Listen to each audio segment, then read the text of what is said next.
What if a single photograph taken from 300 miles above the desert could expose a broken promise before a single official ever admitted to it? What if the truth about a nuclear facility was sitting in plain sight, and almost nobody on the ground even knew the camera was there? If that thought just hooked you, hit that like button right now, subscribe so you don't miss where this goes, and share this with someone who still thinks satellites are just for weather forecasts. Let's break this down properly. Somewhere over the Iranian desert in late June, a commercial satellite quietly passed overhead and captured a single frame. No alarms went off. No one below looked up. The satellite simply did its job and kept moving along its orbit like it had 1,000 times before. For days, that photograph sat in a data queue, unremarkable, unnoticed, waiting to be processed. It was only when analysts pulled a second image, taken roughly 2 weeks later, and placed the two side by side that the real story began to take shape. What they found wasn't just evidence of routine construction work. It was proof that a government was quietly rebuilding a nuclear facility while publicly bound by a signed agreement not to touch it. That contradiction sits at the center of everything happening right now, a country rebuilding the exact kind of infrastructure it promised to freeze, during the exact window when the world's attention was supposedly elsewhere. And once you understand why this particular set of images landed with so much weight, and why the timing of their release looks less like luck and more like a deliberate decision made somewhere far from that desert, the whole story starts to make a lot more sense. To understand why a couple of satellite photographs could shake an entire diplomatic process, you need to rewind further than this month, further than this year even. Iran's nuclear infrastructure didn't suddenly become a flashpoint out of nowhere. It became one during a short but intense conflict in 2025, often referred to now as the 12-Day War, when Israeli airstrikes tore into the country's enrichment and weapons testing network on a scale nobody had seen before. One facility sat right at the center of that campaign, an underground site tucked inside a sprawling military complex southeast of Tehran. Experts who study Iran's weapons program believe this particular facility was used to store and test explosive components tied specifically to nuclear weapons development, not civilian energy production. It was hit hard during those strikes, rebuilt quietly afterward, and then struck again months later. By any normal logic, that should have been the end of the story, at least for a while. But normal logic doesn't really apply cleanly to Iran's nuclear program because this pattern isn't new at all. After the earlier round of strikes, satellite imagery from independent tracking companies began picking up something strange happening at two other major sites. Not full-scale reconstruction exactly, something quieter. Simple new roofs, built directly over buildings that had been damaged in the strikes. Roofs that didn't really serve any obvious purpose except one, blocking the view from directly above. Analysts who studied those images at the time were pretty blunt about what it meant. Iran wasn't necessarily racing to rebuild its enrichment capacity in that moment. It was making sure nobody could clearly see what it planned to do next. It's worth pausing on that distinction for a second, because it explains so much of what comes later. In this story, a roof isn't a weapon. A roof isn't even really infrastructure in any meaningful military sense. But a roof changes who gets to ask questions and who gets to answer them with confidence. Before that roof went up, any analyst with satellite access could look at the damage directly and form a reasonably accurate picture of what had been destroyed and what hadn't. After the roof went up, that same analyst is left guessing, forced to rely on secondhand claims from a government that has every incentive in the world to shape that story in its own favor. That's the real value of concealment here. It doesn't rebuild anything on its own. It simply buys time and buys silence, two things that matter enormously in a standoff like this one. And south of one of those sites, near a mountain that locals refer to informally as Pickaxe Mountain, excavation work that had actually started quietly back in 2023 kept slowly expanding. Piles of dirt grew larger. Tunnels appeared to go deeper. Analysts tracking the location believe Iran may be building an entirely new underground enrichment facility there, one designed from the very beginning to survive exactly the kind of strikes that had already flattened other sites nearby. That's the backdrop sitting quietly behind everything. A government appearing to rebuild in the shadows, even while publicly insisting its nuclear ambitions had been meaningfully set back for years to come. Then diplomacy entered the picture. In the middle of June this year, Iran and the United States finalized a memorandum of understanding, a framework designed to freeze Iranian nuclears. Activity in exchange for the gradual release of financial assets that had been frozen for years from the very beginning, this framework was fragile, built on a level of mutual distrust that made almost everyone involved skeptical it would actually hold together for long. But for a few weeks, remarkably, it did. Strikes paused. Diplomatic channels stayed open. Both governments had at least a temporary incentive to appear as though they were honoring their end of the agreement, which is exactly what makes the timing of everything that happened next so difficult to explain away as pure coincidence. Here's a part of this story that deserves a much slower explanation than it usually gets, because the mechanics behind how this particular leak happened are almost more revealing than the images themselves.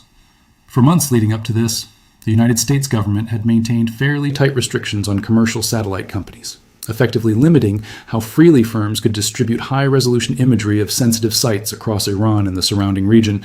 That restriction wasn't some random bureaucratic accident.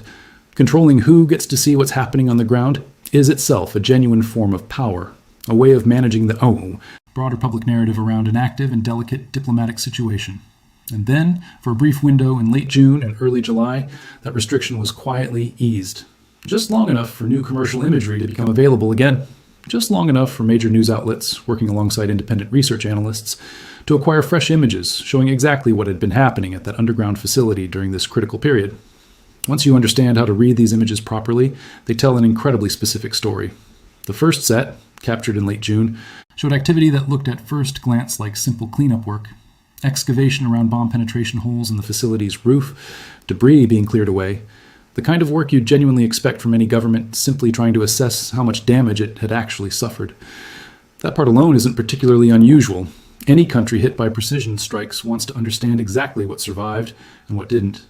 But a second set of images, captured roughly 2 weeks later, showed something categorically different. Additional concrete reinforcement appearing, what looked like the installation of rebar, specifically the kind typically used to prepare a structure for a permanent concrete cap. That's not damage assessment anymore. That's the early stages of genuine reconstruction. And it was happening just over 2 weeks after Iran had signed an agreement explicitly committing to freeze exactly this kind of activity entirely. It's worth pausing here to explain how this entire analysis process actually works, because none of this is guesswork wearing the costume of certainty.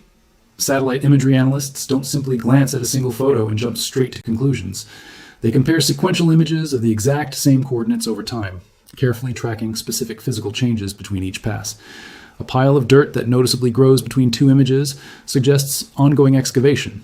A gap in a roofline that gradually shrinks between two images suggests something is actively being rebuilt underneath it. Vehicle tracks, appearing where none existed, previously suggest that equipment or personnel recently moved through the area. None of this requires access to classified government intelligence. It's built almost entirely from commercially available imagery, cross-referenced carefully against known layouts of the facility in question, which is exactly why this kind of open-source analysis has become such a genuinely powerful tool for tracking nuclear proliferation around the world. It also means Iran can't credibly dispute what these images actually show, because the same imagery is available to essentially any government, journalist, or independent researcher willing to pay for satellite access themselves. That creates a fundamentally different kind of pressure than a private intelligence agency simply making an accusation behind closed doors. This is a receipt sitting out in the open that literally anyone can go check for themselves. Think about how different this is from the way these kinds of standoffs used to play out just a decade or two ago. In an earlier era, a claim like this would have come from a government spokesperson. Backed by intelligence, nobody outside a small circle was ever allowed to see directly. The public would have been asked to simply trust the assessment or trust the denial, depending on which government was speaking that week. Today, a university researcher, a freelance journalist, or an independent watchdog organization can pull the exact same commercial imagery, run the exact same comparison, and reach an independently verifiable conclusion without needing permission from anyone.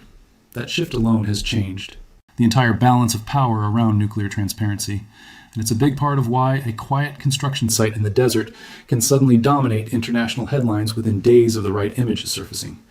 It also means governments can no longer fully control the timeline of when a story like this breaks, since the same raw imagery that intelligence agencies review privately is increasingly available to anyone with a research budget and enough patience to compare two photographs carefully. If you're starting to realize how much modern geopolitics actually plays, out through cameras orbiting quietly overhead rather than through official statements alone, you're exactly the kind of viewer this channel was built for.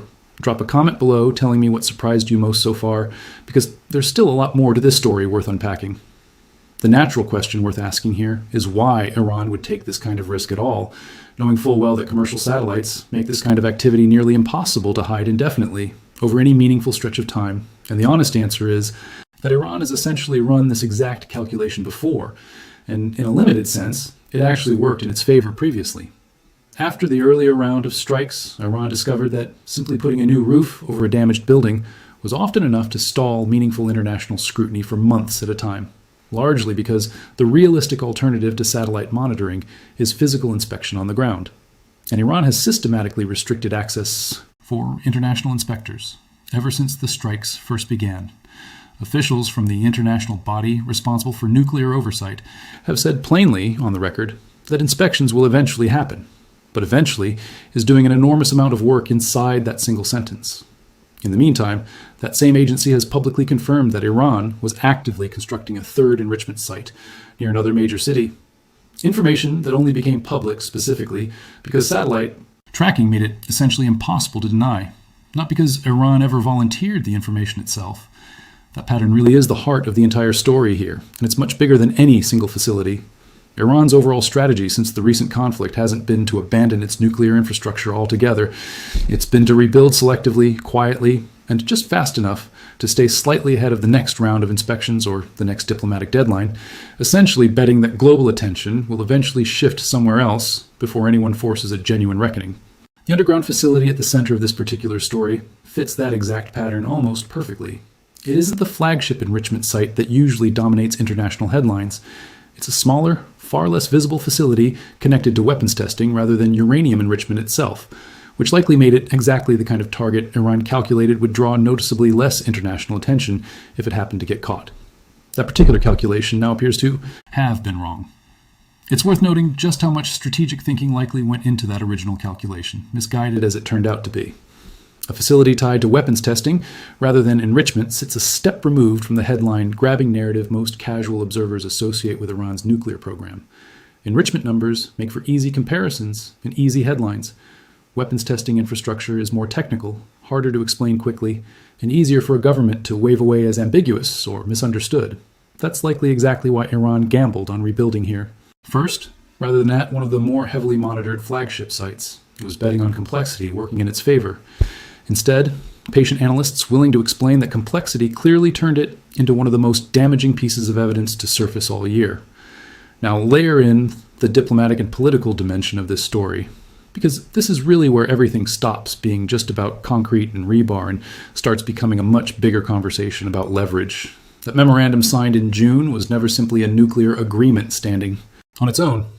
It was tied directly to the release of Iranian financial assets that had been frozen for years. Assets Iran genuinely needs, given how deeply the ongoing economic damage from sanctions and military conflict has cut into the country's overall finances. Every single day that memorandum continued to hold, Iran had more to gain economically from appearing to play along publicly while quietly rebuilding underneath the surface. From Iran's own perspective, that isn't really even a contradiction. In many ways, it's essentially the entire point of the strategy. Freeze whatever the satellites can clearly see, quietly rebuild whatever they genuinely can't. Keep the financial pipeline open for as long as realistically possible while restoring whatever capabilities managed to survive the earlier strikes. There's a useful way to think about why this strategy makes sense from Tehran's point of view, even knowing the real risk of getting caught. Every additional month that frozen assets stay locked away costs the Iranian economy. Real, measurable money. Money that funds everything from basic government operations to the currency stability ordinary citizens depend on every single day. Meanwhile, every additional month a facility stays hidden from inspection buys the program more time to recover whatever ground it lost during the strikes. Those two clocks run at completely different speeds, and Iran's entire strategy depends on managing that mismatch carefully, extracting as much financial relief as possible while conceding as little verified nuclear ground as it can get away with. It's a genuinely difficult balancing act, and the images from this facility suggest that balance may have tipped further toward reconstruction than anyone in Washington was prepared to publicly acknowledge. Iran's public posture throughout all of this has been notably contradictory, and honestly, that contradiction itself tells you something meaningful. Officials have simultaneously accused the United States and Israel of unprovoked aggression against what they describe publicly as a peaceful civilian program, while at the very same time, a senior Iranian official has openly floated the possibility of withdrawing entirely from the global treaty designed to prevent nuclear weapons proliferation. That particular threat carries far more weight than it might initially sound like on the surface. Only one country in modern history has ever actually gone through with withdrawing from that treaty, North Korea. And North Korea used precisely that withdrawal as the foundation to build the clandestine weapons program. That gives it functioning nuclear weapons today. When an Iranian official raises that exact comparison publicly, even just as a passing threat rather than a formal announcement, it isn't simply idle rhetoric meant to grab a headline. It's a genuine signal about where the regime believes its own red lines actually sit, and how far it might realistically be willing to go if the current diplomatic track eventually collapses entirely. There's also a quieter, more uncomfortable question sitting underneath this entire situation, and it deserves honest treatment rather than getting flattened into some neat, tidy narrative. Nobody outside a very small circle of Iranian officials actually knows exactly how much of the country's pre-conflict enriched uranium stockpile genuinely survived the strikes. Before the war, Iran had enriched uranium at multiple sites and processed uranium metal at a scale that had genuinely alarmed international monitors for years leading up to the conflict. After the strikes, imagery showed virtually no visible activity resuming at any of those major sites for months afterward. That extended absence of visible activity was interpreted by some analysts as reasonably strong proof that the program had been meaningfully set back overall. But an absence of visible activity on satellite imagery is simply not the same thing as an absence of activity altogether. It's entirely possible to move the most sensitive material underground, completely away from any camera orbiting overhead, especially inside a country that has already spent an entire decade building elaborate physical infrastructure specifically designed to defeat exactly this kind of surveillance. The roofs built over damaged sites exist for precisely that reason. So does the ongoing excavation at that mountain site. This is where the story genuinely stops being about concrete and rebar at one specific facility and starts becoming about something much larger and harder to pin down. A stockpile of enriched material doesn't need a roof or a tunnel to stay hidden. It needs a truck, a warehouse, and enough time between satellite passes to move somewhere nobody's watching.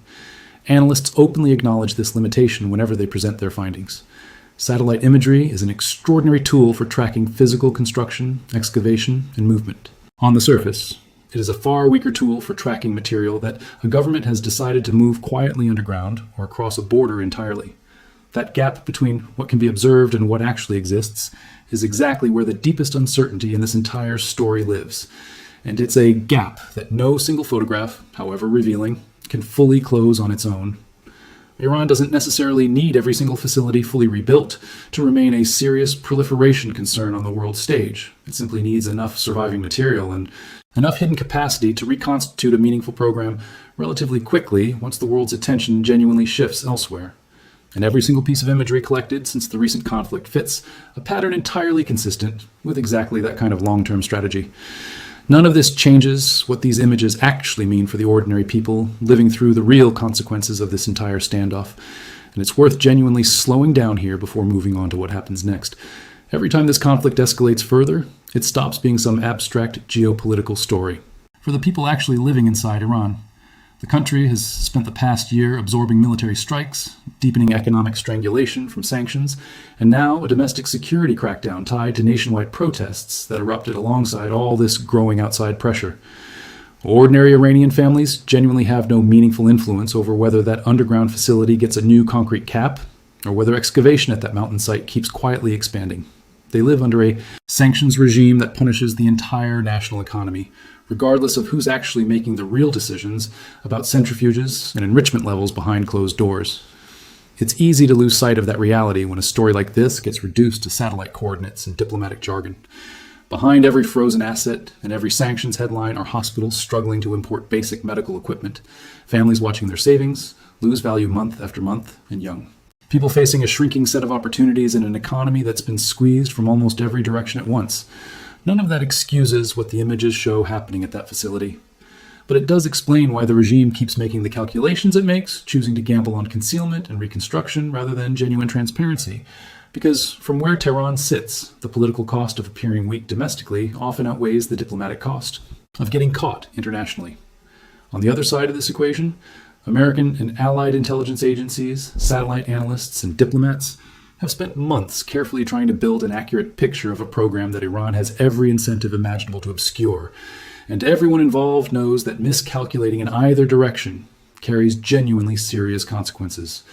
Underestimating what actually survived the strikes, or overreacting dramatically to what might just be normal reconstruction work. Both carry real risk for an entire region that's already absorbed more than a year of open conflict and instability. There simply isn't a version of the story where the honest answer is clean and simple, and anyone telling you otherwise probably hasn't looked closely enough at what these images genuinely show versus what they merely suggest or imply. You've made it through the deepest part of this story now, and that already puts you ahead of most people who only read a headline and move on without understanding any of the real mechanics behind it. If you want to see exactly what the next set of satellite images reveals whenever they surface, make sure you're subscribed, because this is exactly the kind of story that develops quietly and then suddenly all at once. So where does this actually go from here? Based on everything currently visible in the public record, there are really 4 plausible paths forward, and each one carries a very different level of risk attached to it. The first realistic path is that the memorandum survives in some diminished, weakened form, with Washington treating these particular revelations as a violation serious enough to demand meaningful new concessions, but not quite serious enough to abandon the entire diplomatic process altogether. This is probably the path officials on both sides would publicly claim to prefer, since neither government currently seems especially eager to reopen full-scale military strikes, while other regional tensions are already stretching resources thin elsewhere. But there's a real problem sitting underneath that particular path. Trust was already the scarcest resource available in this entire relationship, even before these images surfaced publicly. And catching Iran rebuilding weapons-related infrastructure just over 2 weeks after signing an agreement explicitly promising not to make it significantly harder for Washington to sell any continuation of that same agreement as anything other than a genuine strategic mistake. Every future round of negotiations conducted under this path would now carry the weight of this specific violation, making even modest concessions from Iran look suspicious rather than reassuring. The second realistic path is that this entire episode becomes the justification for a renewed round of military strikes, treating the reconstruction work at this facility as clear proof that diplomacy has already failed, and that only continued military pressure can reliably degrade Iran's broader program going forward. This is arguably the more likely outcome overall, given how quickly the current administration has already shown itself willing to authorize strikes once it concludes that diplomatic patience has genuinely run out. But there's a serious problem here too, namely escalation risk. Iran has already demonstrated through its posture in the region that it generally prefers indirect pressure and economic coercion over direct, open confrontation whenever possible. A renewed strike campaign specifically targeting nuclear infrastructure again risks pushing Iran toward exactly the kind of overt weaponization threat, including a formal treaty withdrawal that everyone involved has spent years actively trying to avoid triggering in the first place. There's also a practical military reality worth mentioning here. Facilities that survive one round of strikes and get quietly reinforced afterward often become genuinely harder to destroy the second time around, which means any renewed campaign would likely need to be larger and riskier than the one that came before it. The third realistic path is that Iran simply continues its current strategy largely unchanged, betting that global attention will naturally move on to the next crisis before any meaningful consequences genuinely catch up with it. This is honestly the path Iran's behavior since the recent conflict suggests it's most comfortable following. Rebuild quietly, deny loudly in public, and absorb whatever temporary diplomatic cost comes from occasionally getting caught, all while calculating that genuinely abandoning weapons-relevant infrastructure would cost the regime far more politically than another round of accusations from Washington ever realistically will. But the problem with this particular path is that commercial satellite coverage keeps steadily improving year over year. Restrictions on imagery access keep getting quietly lifted and reimposed based purely on shifting political convenience. And the overall odds of getting caught again and again keep rising with every passing month this continues. What worked as a strategy in a world with fewer satellites and looser public scrutiny becomes considerably riskier in a world where independent researchers can access commercial imagery almost as easily as government analysts can. The fourth and genuinely most consequential path is the one hinted at directly by Iran's own senior official, a formal withdrawal from the Global Non-Proliferation Treaty, following almost the exact precedent North Korea set decades earlier. This remains the lowest probability outcome in the near term, mainly because it would eliminate whatever legal ambiguity currently allows Iran to frame its broader program as purely defensive and civilian in nature. It would almost certainly trigger the kind of unified international response Iran has so far managed to avoid by carefully operating inside the gray zone between compliance and outright defiance. But it's also genuinely the outcome that would most permanently reshape this entire ongoing situation. And every time that threat gets raised publicly, it quietly shifts the baseline of what's considered thinkable a little further than it was before. Once a government publicly floats an option like this, even without following through immediately, it becomes part of the accepted range of possibilities in every future negotiation, which is its own kind of leverage, regardless of whether Iran ever actually intends to use it. If you had to rank these 4 paths by what's actually most likely to happen over the coming weeks, continued quiet reconstruction paired with occasional bursts of diplomatic friction remains the most probable outcome overall. simply because it's the exact path Iran has already shown repeatedly that it's genuinely willing to walk. The renewed strike scenario is a close second, and would likely be triggered less by these specific images alone, and more by whatever similar activity gets discovered next, at additional sites going forward. The diplomatic survival path and the formal treaty withdrawal both remain the least likely outcomes in the immediate term, but each carries consequences large enough that even a relatively small probability of either one genuinely deserves close, continued attention. What makes this particular moment worth watching so closely isn't any single outcome by itself. It's how quickly the range of realistic possibilities has widened just in the past few weeks. A few months ago, most analysts would have confidently ranked a formal treaty withdrawal as an almost unthinkable outcome, something raised only in worst-case scenario discussions. Today, it sits on the list of genuine possibilities, not because anything definitive has changed on the ground, but because the pattern of concealment and reconstruction keeps reinforcing exactly the kind of distrust that makes extreme outcomes feel a little less extreme each time. Which brings this entire story back around to that quiet, 2-minute window in late June, when a satellite passed silently over a patch of desert southeast of Tehran and captured a photograph that nobody on the ground even noticed at the time. That single image didn't end anything on its own. It didn't start an entirely new war, and it didn't collapse the memorandum outright either. What it actually did was strip away the plausible deniability that had previously allowed both governments to publicly claim genuine progress, while privately preparing for the very real possibility that none of it would ultimately hold together. Iran can absolutely dispute the interpretation of what these images show. What it genuinely cannot dispute is that the concrete is there, that the rebar is there, and that both appeared during exactly the window when Iran had publicly promised the world it would be doing neither one. Interpretations can be argued over endlessly in press briefings and diplomatic statements. Physical evidence sitting in a commercially available photograph, time-stamped and geolocated, is considerably harder to argue away. So here's the real question worth sitting with once everything else fades into the background. When a government gets caught rebuilding the exact infrastructure it had just promised to freeze, does that prove the entire agreement was doomed from the very moment it was signed? Or does it actually prove that even a fragile, deeply mistrustful framework is still doing its job simply by making violations visible instead of letting them stay hidden entirely? This channel exists to keep watching exactly these kinds of moments, the ones that unfold quietly in orbit long before they ever reach a headline. If stories like this genuinely matter to you, take a second right now and subscribe. Because whatever direction this situation goes next, it almost certainly won't stay quiet for long. One photograph, taken from 300 miles up, without a single sound, reaching the ground below. And, in the end, that was enough to expose exactly what a government had spent weeks trying to keep hidden from a world that was watching more closely than anyone on the ground ever realized.